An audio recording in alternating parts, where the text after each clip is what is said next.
Coucou tout le monde, j'espère que vous allez bien. Je suis désolée, je suis un petit peu en retard. Oui, je sais. J'avais prévenu en même temps, j'avais prévenu hier, donc c'est comme ça. Voilà. C'est la course du jeudi soir. Jeudi soir, on va pas zapper la préparation de vos apéros du week-end et du mien de ce soir. Avec une super recette, une recette tout en couleur, ça se voit ici. Et c'est une recette saine, une recette un petit peu sucrée. Salut Pierre-Alexandre, salut Camille.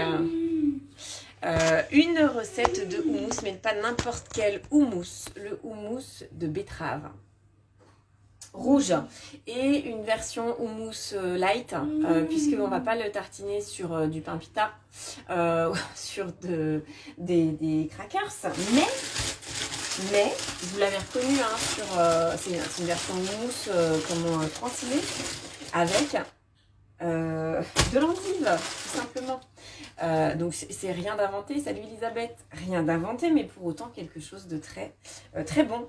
Alors je vais remettre mon petit tablier, hein, parce que quand même mon petit tablier de printemps, parce que c'est quand même le printemps samedi, hein, donc faut fêter ça.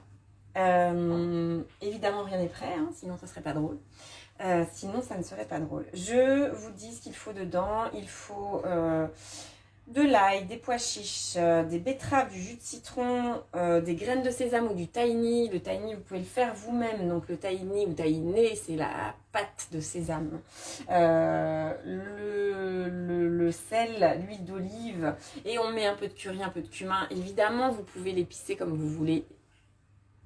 Alors, ce qui est rigolo dans cette recette, c'est que dans les ingrédients, ils disent 300 g de betterave. 300 g, je regarde ce que j'ai, oui j'ai 500.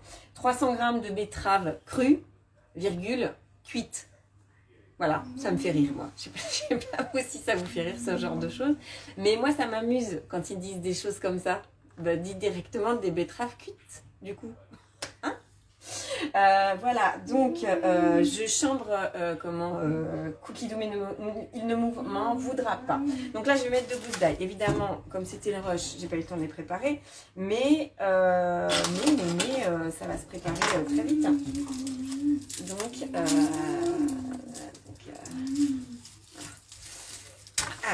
Une gousse et 2 gousses. Alors là c'est des grosses gousses, enfin des gousses assez grosses. Évidemment ça va relever le goût, alors suivant la taille des gousses d'ail. Là c'est vous qui jaugez qu'est-ce que vous avez envie de faire par rapport à vos gousses d'ail. Quand c'est dans un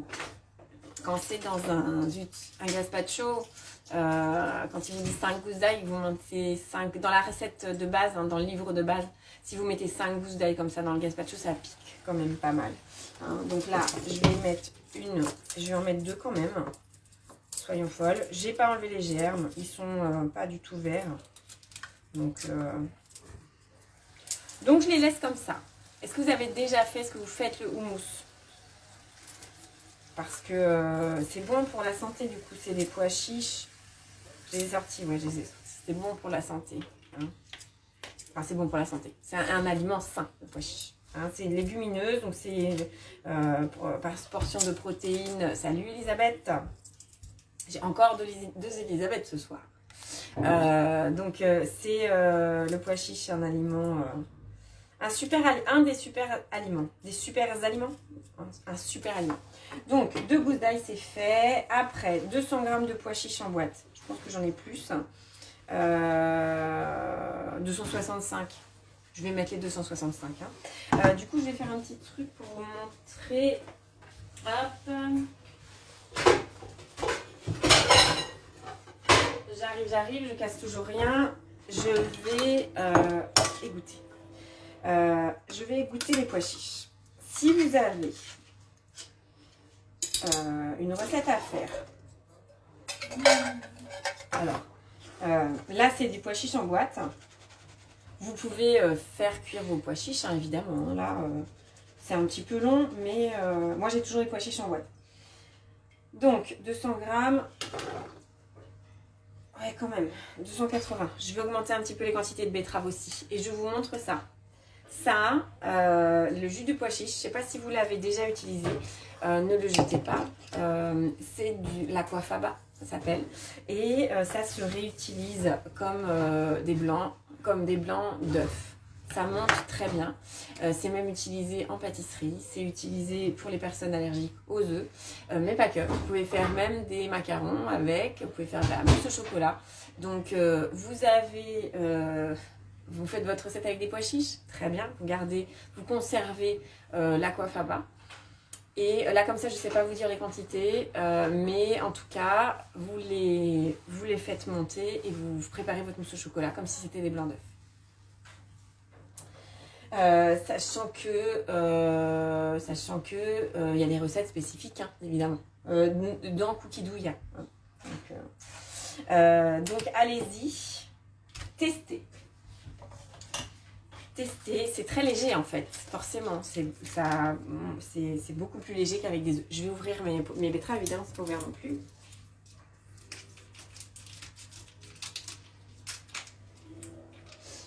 Hop. Hop, je vais pas y arriver.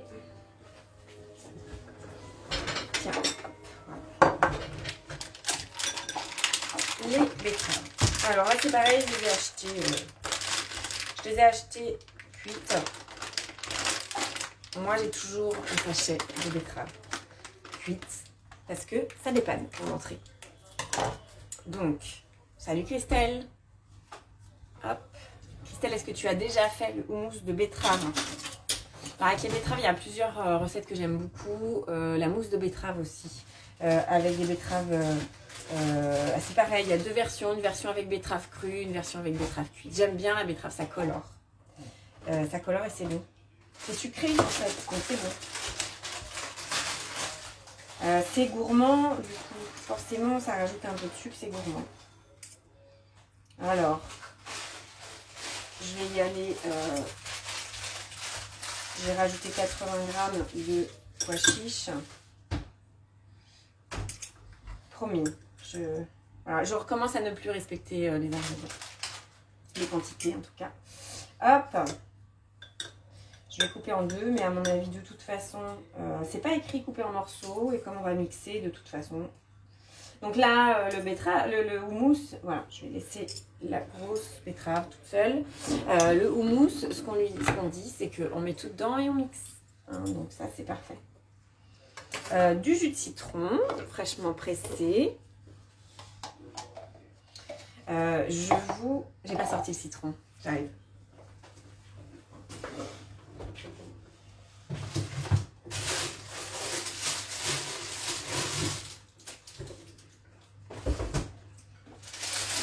Le jus de citron. Alors, j'allais dire, je vous conseille, alors c'est dimanche, il y a eu un reportage, un documentaire sur France 5, sur la cuisine libanaise. Je vous le conseille, c'est en replay, c'était très intéressant. Et notamment, ça parlait du houmous. Ça m'a donné des petites idées du coup. Hop. Et hop. Donc le houmous en soi, c'est pas très calorique. C'est juste qu'on rajoute de l'huile avec. Après avoir fait le houmous, on rajoute de l'huile normalement. Donc là, oui, ça devient calorique. Mais là, sur de l'endive, eh ben, ça ira très bien. Hop. 30 g de jus de citron. Impeccable. 30 g de jus de citron, 50 g de graines de sésame. Salut Jean-Phi. 50 g de graines de sésame. Alors, vous pouvez faire directement le tahini, vous l'appelez comme vous voulez. Donc, normalement, sésame grillé. Comme j'ai un doute, moi, de savoir si mes graines de sésame sont déjà grillées ou pas, vous allez me dire, ça se sentirait. Voilà. Bon, c'est pas grave, je vais laisser comme ça. De toute façon, ça sera bon. Ah, bah alors. C'est juste que si vous en faites du tahini, de toute façon il y a la recette sur Cookie Dough et il faut en mettre quand même une bonne quantité. Donc il faut quand même en utiliser derrière parce que ça se conserve longtemps mais ça peut devenir rance quand même. Donc au frigo hein, et à consommer quand même mais dans du mousse, hein, dans du mousse de plein de choses. Par exemple, hein, ça peut être aussi utilisé en pâtisserie. Voilà. Une cuillère à café de sel. Il faut saler quand même un peu. Je dis parce qu'il m'avait mis 60 grammes et puis il les a enlevés. Donc, 50 grammes d'huile d'olive. Alors, on va dire quand même, oui, mais on a déjà mis 200 grammes de pois chiches et 200 grammes de pois chiches et 300 grammes de betterave. Hop. Une pincée de curry en poudre. C'est pareil, hein, l'assaisonnement, bah, c'est comme vous aimez. Ah, je fais suivant. Et du cumin. Et c'est pareil, c'est une pincée. Donc, pour moi, c'est des grosses pincées. D'accord. Et ensuite, on met le gobelet doseur. Et là, il me dit de mixer 1 minute vitesse 10. Alors, on part à vitesse 5. Et après, on augmente progressivement.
Ça fait du bien quand ça s'arrête. On est tous d'accord. On est tous d'accord là-dessus. Donc, j'ai compris. Tout va bien. Suivant. Donc, placer une tranche de betterave rouge sur chaque feuille d'endive. C'est beau, non? C'est beau. Donc,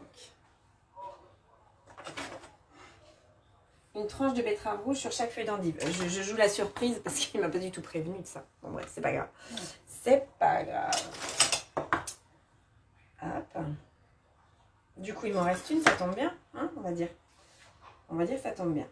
Je la prends pas avec les doigts parce que ça colore quand même pas mal les doigts. Donc, recouvrir avec une cuillère à soupe de houmous, une autre tranche de betterave rouge. Spiraler comme un cône. Alors là, il vient de me dire des trucs.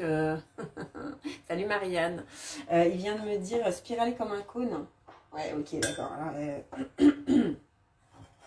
Là, il ne m'a pas parlé du tout dans une langue que je connais. Donc, si c'est. Est-ce que quelqu'un comprend qu'est-ce que ça veut dire spiraler comme.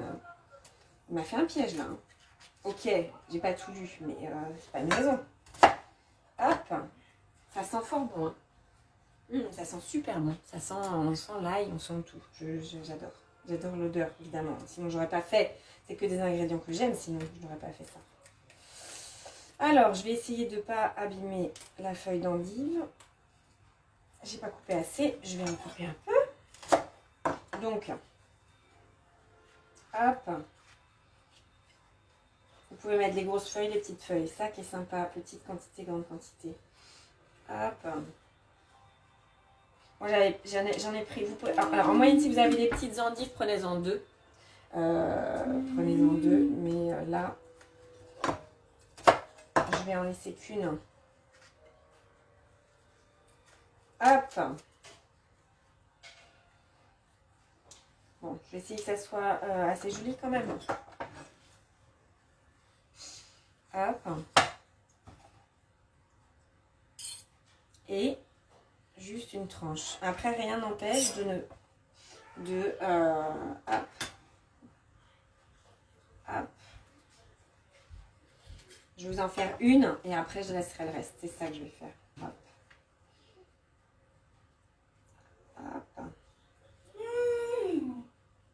elle se débat. Elle se débat. Et la texture, elle est crémeuse. Hop.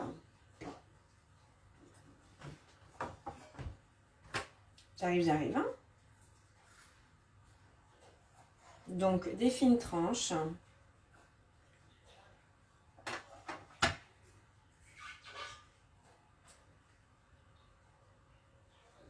Hop. Et du coup, en déco, j'ai pas sorti de poivre. Alors, il me dit de rajouter de l'huile d'olive, mais je ne vais pas le faire. Voilà. Je me rebelle un peu. Je casse tout. Je me rebelle un peu. Hop. Et parsemer d'huile de sésame. Rien ne vous empêche. On va couper hop, la partie. Voilà, je vous montre la tranche comme ça. Hop. Et sur le dessus. Voilà, je vais répéter l'opération plusieurs fois. Je vais vous faire une jolie assiette, évidemment. Et je ne vais déguster sans plus attendre. Est-ce qu'ils nous disent quelque chose sur la conservation? Servir immédiatement. Alors, je vais juste regarder un truc, détail de la recette.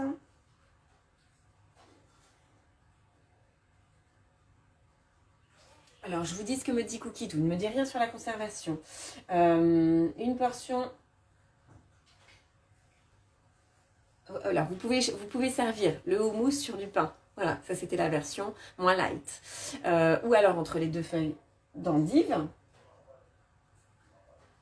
Et dans les commentaires nutritionnels, c'est une entrée très saine, riche en glucides complexes. Voilà, c'est ce que je vous disais en gros. Je vous dis bon appétit. J'espère que voilà, vos apéros seront garnis de houmous, qu'ils soient à la betterave ou pas en tout cas. Je vous souhaite une bonne soirée. Je vous dis peut-être à demain. Je ne sais pas comment je m'organise. Donc, bonne soirée. À bientôt. Et bon appétit. Oui, super bon apéro Camille, ça promet. Allez, salut.